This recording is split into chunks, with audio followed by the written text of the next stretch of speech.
Si c'est un salarié qui remplace par un robot, on peut en discuter sur plein d'autres plans. Mais sur le plan économique, l'opération, voilà. Mais voilà, donc ces questions de capital et de travail avec le numérique va se poser, et le numérique, on le prend par tous les bouts, moi je suis persuadé, va accélérer ou continuer l'augmentation des tailles d'entreprise. D'une part, par la question économique, facile, puisque j'aurai énormément d'informations qui vont faciliter mon pilotage, notamment sur des parcelles éloignées ou sur des troupeaux de grande taille. Si j'ai mes tableaux de bord, c'est plus facile à piloter. Donc le numérique permet par différents moyens, permet de piloter des entités plus grandes. Alors, ce n'est pas forcément des augmentations de taille d'exploitation, donc ça peut être aussi des associations. Il permet de piloter des entités opérationnelles plus grandes, et quelque part, la robotisation, vraisemblablement, il faut l'étudier au plan économique, mais devrait amener ce genre de questions également. Enfin, ça modifie. Alors, sur l'économie, aujourd'hui, on ne voit pas l'effet du numérique. Hein, c'est un peu comme le paradoxe de Solow sur l'informatique. Pendant des années, on disait l'informatique, on le retrouve partout, sauf dans les statistiques de productivité. Aujourd'hui, plus personne ne ça sur l'informatique, hein, mais c'était vrai pendant 20 ans. Et ben, dans le numérique, on en est un peu là aujourd'hui. Aujourd'hui, est-ce que gagne de l'argent avec la culture de précision, etc. On dit oui parce que tu économises, etc. Mais en gros, personne n'en sait rien. Il faut dire ce qu'il est. Ça change enfin sur l'organisation de l'entreprise. Avec un tracteur ou avec un cheval, les parcelles ne sont pas les mêmes. Une exploitation conçue de façon laitière, conçue avec un robot, et une exploitation avec un roto, les bâtiments, quand l'exploitation a été conçue, ne sont pas conçus de la même manière, l'organisation n'est pas faite de la même manière, et la relation au pâturage n'est pas du tout conçue de la même manière. Par contre, quand on est en robot, elle est conçue en 0 grade. À peu près. Voilà. Même si on nous dit qu'il y aura des robots pâturants, enfin des robots, ça sera les robots qui ont pâturé, mais il y a des robots qui ont dehors, mais pour l'instant, c'est pas encore ça. Bon, là, c'est un exemple. Mais on peut imaginer que des parcellaires avec des tracteurs autonomes ne seront pas conçus de la même manière. Je ne sais pas comment, hein, mais de même, on peut imaginer que vous voyez que le premier tracteur autonome qu'on a vu là, en gros, c'est un tracteur, on a enlevé la cabine. On peut prendre des paris, les futurs tracteurs autonomes, ils n'auront pas cette tête-là. Si vous regardez, je me suis amusé à rechercher, parce que parfois je fais des interventions avec des images, les toutes premières voitures, c'était des diligences sans chevaux. C'est normal, on conçoit à partir de ce qu'on connaît. Donc là, il y aura d'autres. On voit les premières voitures autonomes, les dessins, on n'est plus dans l'axe de la voiture, on se regarde face à face. Donc la conception même des outils va changer.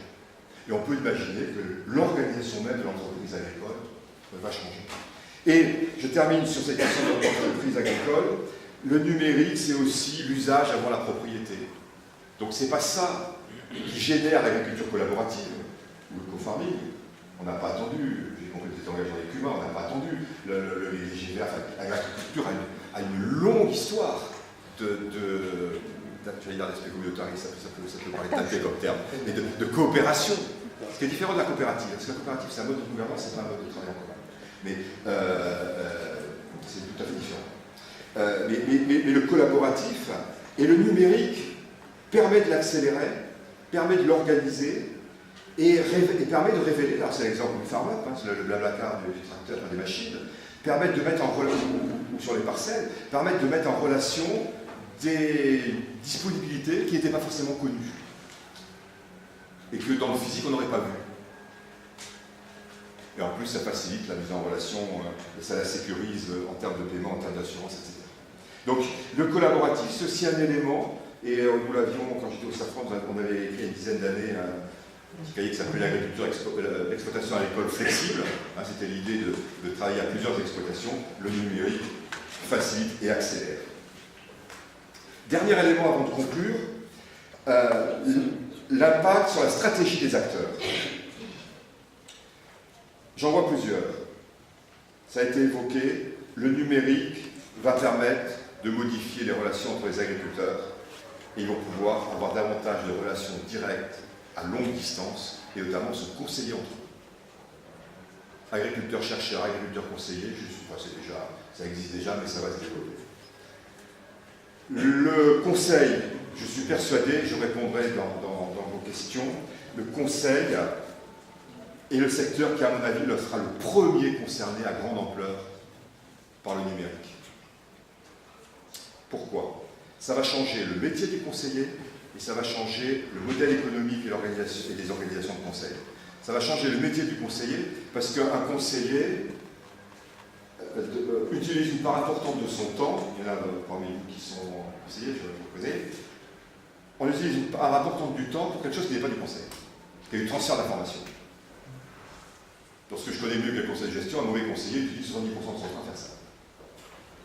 Transfert d'informations, l'introduction de chambre, c'est pareil, j'ai longtemps de chambre, de donner des informations ou lire au gars le papier qu'il lui a donné. Le mec est capable de lire tout seul. Pas besoin de lui lire. Donc, et un bon conseiller utilise 30% de son temps et 70% à écouter et à répondre à la problématique du client. Mais il y a aussi des clients pour lesquels c'est assez confortable d'écouter le mec qui dit bah si, mais finalement, si je ne pose pas de questions, c'est confortable pour moi aussi. Donc, et ça va disparaître. Parce que l'agriculteur, il a tout le numérique aujourd'hui. Vous posez la question en clair sur Google et vous avez la réponse. Hein. Deuxièmement, les organisations de conseil vont être complètement bousculées. Je vous le fais rapide. Les 4 grandes familles de conseils, que sont les chambres d'agriculture, les centres de gestion, les coopératives ou les négoces et les contrôles laitiers, ont 2 points communs.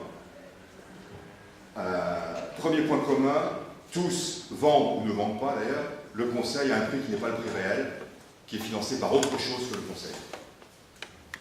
La chambre, c'est l'impôt, ou les fonds publics, le centre de gestion, c'est la compta, le contrôle laitier, c'est le contrôle de performance, et les COP et les gosses, ils vont prendre pourquoi, puisque c'est le produit, c'est le prix dans le produit. Et le deuxième point commun à ces 4 familles, c'est que cette vache à lait se tarit. La chambre, je ne fais pas de dessin, les centres de gestion, la compta, photographiez bien votre comptable, parce que c'est un métier qui va disparaître. Non pas la compta, mais le fait de produire humainement la compta, ça va disparaître. Et puis les modèles vont être, donc aujourd'hui c'est des monopoles, donc ça va très doucement, mais c'est sûr et certain.